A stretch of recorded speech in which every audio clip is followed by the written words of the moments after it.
আসসালামু আলাইকুম। চলে আসলাম চিকেন তেহারি নিয়ে।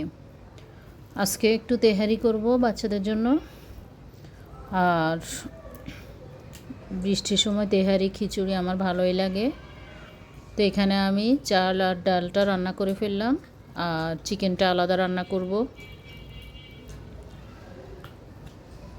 আর প্রথমে আমি এখানে চিকেনটা সব মশলা দিয়ে একটু পেঁয়াজের মধ্যে আগে চিকেনটাকে সব মশলা দিয়ে ভেজে নিব। তারপর একটু গরম মশলা দিয়ে দিলাম। আর এখানে আমি একসাথে তেহারির যে মশলাটা আছে এক্সট্রা করে ওই তেহারির মশলাটাও দিয়ে দিলাম।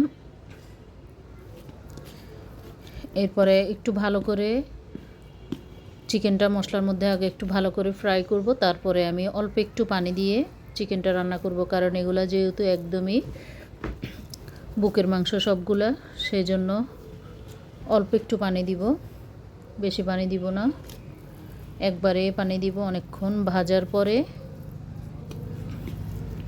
একবারে পানিটা দিয়ে দিলাম। এরপরে আমার যে খিচুড়িটা আলাদা, যে ভুনা খিচুড়িটা রান্না করলাম সেটা হয়ে গেছে।